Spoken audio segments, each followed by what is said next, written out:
16절.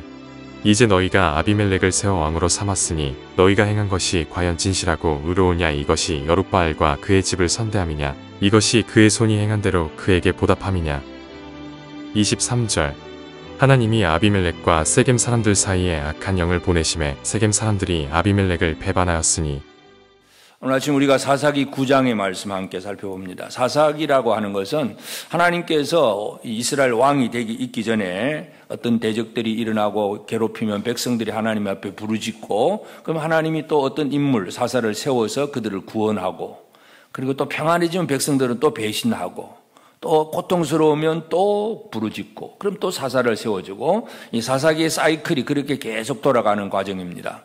기드온이 참 큰 용사로서 이제 그 미디안 군대를 이겼고, 이제 기드온이 참 놀라운 일들을 이루었고, 그 다음에 이제 기드온이 죽고 나서, 이제 기드온이 죽은 다음에 이제 여룻바알, 이 기드온의 원래 이름이 기드온이지만 바알의 신당을 깨뜨렸기 때문에 여룻바알이라는 이름을 얻었다 그랬는데, 여룻바알의 아들 아비멜렉이 이제 자기가 사사, 왕이 되려고 하는 것. 그래서 오늘 9장에 보면 이 아비멜렉의 이야기가 아주 길게 나옵니다. 그래서 흔히 이제 사사가 몇 명이냐 물어보면 이 아비멜렉을 포함시키느냐 포함시키지 않느냐에 따라서 숫자가 다릅니다. 그래서 이 아비멜렉은 사사 같기도 하고 아니기도 하고, 성경에 기록되어 있어서 뭔가 긴 얘기가 있는 거 보니까 뭔가 사사 같은데 내용을 보니까 사사 같지도 않은 그런 사람입니다.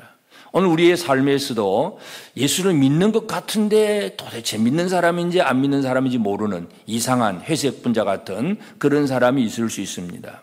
이 아비멜렉은 자기 나름대로 자기는 이제 기드온이라고 하는 아버지의 아들로서 이제 아버지 이후에 모든 자기가 이제 정권을 잡고 뭔가를 해보려고 하는 그런 욕심이 있는, 권력에 대한 욕심이 있는 사람입니다. 그래서 이 대부분의 사사들은 하나님께서 그를 부르시고, 물론 이제 기드온은 또 이렇게 직접 부름을 받는 게 기드온은 또 직접 부름을 받았지만 이제 드보라는 하나님이 불렀는데 실제 나가 싸우는 사람은 이제 바락이니까, 바락은 직접 하나님 부름을 받지 않고 간접적으로 이제 부름을 받았죠.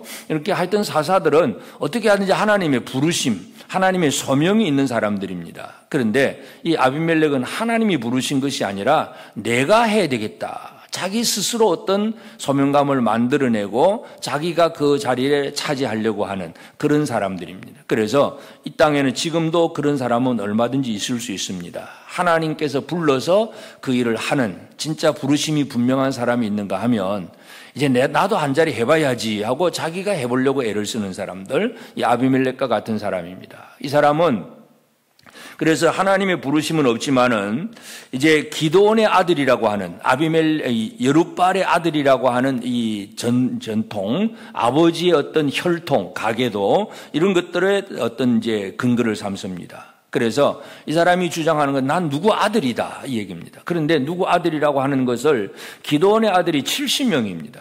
그러니까 70분의 1로 나누면 아무것도 아닙니다. 그러니까 이 아주 악한 꾀를 내어서 이제 기드온의 아들이 70명이라는 얘기는 아내가 여러 사람이라는 얘기고, 그러니까 어머니가 각각 다른 형제들입니다. 그러니까 이 아비멜렉은 자기 어머니, 그러니까 외갓집에 이제 그 소식을 집어넣어서 그 외갓집의 그 어떤 세력들을 힘입어서, 또 내가 이 기드온의 아들들이 전부 70명인데 다 어떻게 그 사람들이 우리를 다스리느냐, 나는 너희들의 형제다, 이제 이런 식으로 혈연 관계, 결국은 이제 아버지 아들이라고 하는 그 어떤 타이틀과 그 다음에 자기 외갓집의 혈연 관계, 그러니까 그 다음에 그 외갓집에서는 또 맞다, 그걸 우리 형제다 그러면서 돈을 모아가지고 이제 여기 보면 성경에 보면 아주 방탕하고 경박한 사람들을 따르게 하고, 방탕하고 경박한 사람, 요즘 말로 하면 아주 조폭들, 깡패들입니다. 청부살인업자들, 이런 사람들을 돈으로 매수해서 결국 돈으로 하는 겁니다. 돈으로 하고 결국은 형제 70명을, 기드온의 아들 70명을 바위 위에서 다 죽여버립니다. 그리고 자기가 이제 스스로 왕이 되려고 하는, 그래서 자기의 외갓집 세겜 사람들과 짝을 맺고 이제 정권을 세우려고 하는 그것이 바로 아비멜렉의 계획이고, 그 70명의 아들 중에 제일 막내 아들 요담은 그 사실을 알고 피했습니다. 그래서 피해가지고 그리심산 꼭대기에 있어서 세겜 사람들에게 또 한마디를 합니다.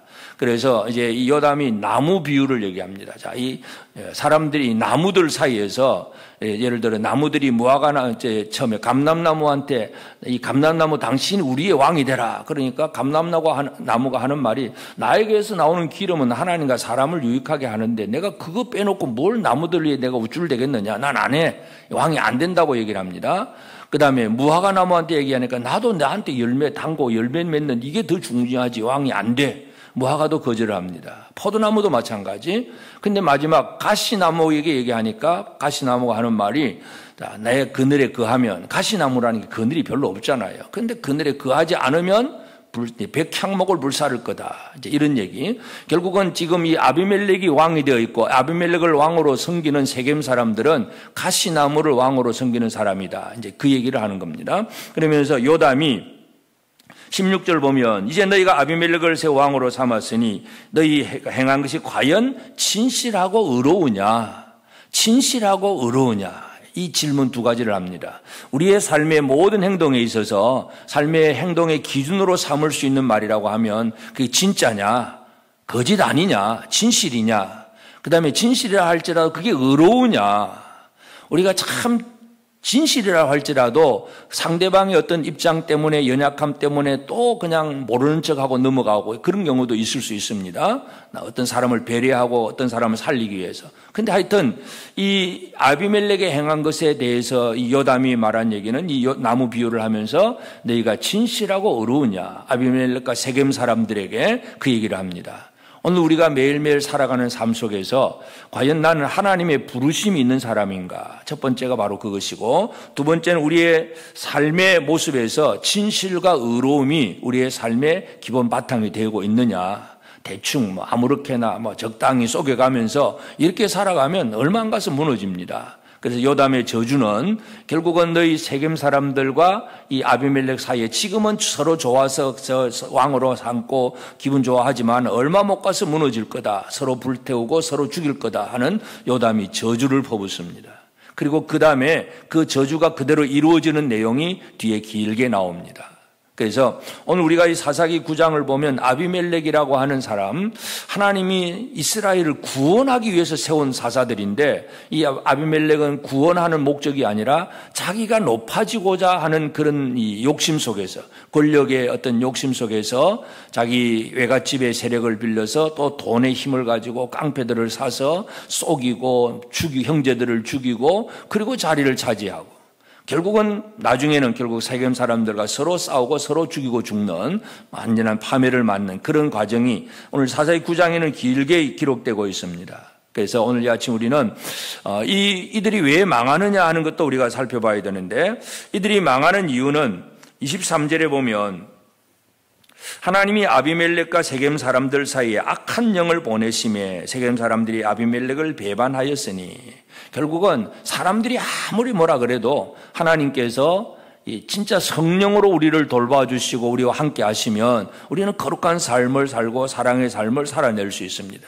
근데 악한 영이 활동하도록 내버려 두시면 이 악한 영은 들어가서 서로 시기 질투하게 하고 서로 분쟁하고 싸우게 만듭니다.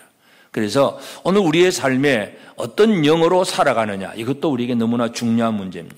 그래서 오늘 우리가 긴 내용이지만 오늘 우리가 이 아침에 함께 기도할 것은 나는 진짜 하나님 앞에 소명, 부르심이 있는가? 하나님이 불러서 부르신 대로 사는 사람인가? 내가 하고 싶은 대로 하는 사람인가? 가장 근본적인 문제 이것도 우리가 생각을 하고 그리고 우리의 살아가는 삶은 이 요담이 말한 것처럼 과연 진실하고 의로우냐? 첫째는 진실이 됩니다. 거짓 되면 안 되고 그 다음에 그게 의로우냐 진실함과 의로움 이 두 가지가 우리의 삶의 지침 방향성이 되어야 되고 그리고 악한 영이 아니라 하나님의 거룩한 영, 이 사랑의 영, 은혜의 영, 이 성령으로 말미암아 살아내는 삶이 우리는 무너지지 않는 그런 삶을 살아낼 수가 있습니다. 하여튼 이스라엘은 여호수아 이후에 사사시대가 되면서 사사시대에는 결국 한마디로 마지막 장에 보면 각기 사람이 서로 자기 소견에 옳은 대로 행하였더라 그럽니다. 제멋대로 살았다는 얘기죠. 제멋대로 살아가는 모습 중에 뒤에 이제 긴 얘기도 나오지만 이 아비멜렉 얘기도 마찬가지입니다. 아비멜렉 자기가 왕이 되고 싶고 막 그렇게 해가지고 사람 죽이고 형제들을 죽이고 거짓으로 뭔가를 하다가 결국은 망하는 일들 이런 일들이 너무나 많습니다. 오늘 우리가 이 시대를 살아가면서 오늘 이 하루도 나는 하나님 앞에 부름을 받았는가? 부르심의 내용이 무엇인가? 내 행위가 진실하고 의로우냐? 하나님의 성령으로 살아가는 사람인가? 다시 한번 오늘 묵상하고 기도하면서 하나님의 거룩한 뜻을 이루어 나가는 진짜 하나님 앞에 바르게 세움을 받고 나를 통해서 또 다른 사람들이 구원에 이룰 수 있도록 그렇게 쓰임을 받는 우리 모두가 되어지기를 주의 이름으로 축복합니다. 기도하십시다. 이제 오늘 받은 말씀으로 함께 기도하겠습니다. 내가 원하고 하고 싶은 일이 아니라 하나님께서 보내신 곳에서 하나님께서 원하시는 일을 하고 하나님의 뜻을 이루는 삶을 살게 하옵소서. 매일 해야 할 일을 계획하고 생각할 때 진실하고 의로움이란 기준을 잃어버리지 않게 하시고 하나님의 거룩한 성령으로 사역하는 자가 되게 하옵소서.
수고하셨습니다. 오늘도 하나님의 인도하심 가운데 승리의 하루를 보내시는 우리 재건부평교회 모든 성도님들이 되시기를 주님의 이름으로 축복합니다.